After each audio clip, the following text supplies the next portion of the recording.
ఆచి chicken masala. CM Revanth రెడ్డిపై TRS అధ్యక్షురాలు కవిత విమర్శలు చేశారు. 27,000 ప్రభుత్వ స్కూళ్లను 4,000కు కుదిస్తామనడాన్ని కవిత తప్పుపట్టారు.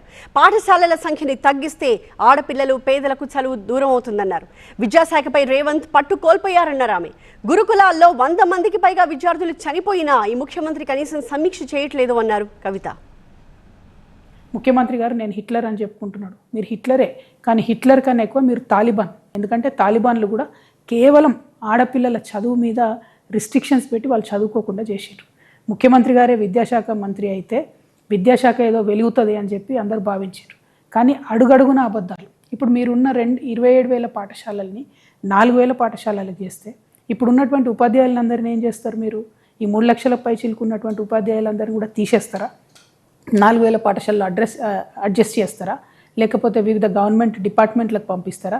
మీ విధానం ఏందనేటటువంటిది క్లారిటీ లేకుండా పెద్ద పెద్ద అనౌన్స్మెంట్లు మీరు పక్క రాష్ట్రానికి పోయి చేయడం వల్ల మన రాష్ట్రం పరువు పోతుంది తప్పితే ఇంకొకటి జరగడం లేదు. ఇంకొక విషయం, విద్యాశాఖ అనేటటువంటిది సంపూర్ణంగా అస్తవ్యస్తంగా తయారైపోయింది. ఒక సర్కస్ నడిచినట్టు నడుపుతూ ఉన్నారు ముఖ్యమంత్రి గారు. కంప్లీట్గా ముఖ్యమంత్రి గారికి ఆ శాఖ మీద పట్టుకోల్పోయిందని చెప్పడానికి గురుకులాల్లో ఇప్పటికీ కూడా పిట్టల్లాగా రాలిపోతున్నటువంటి పిల్లలు వారి ప్రాణాలే నిదర్శనం.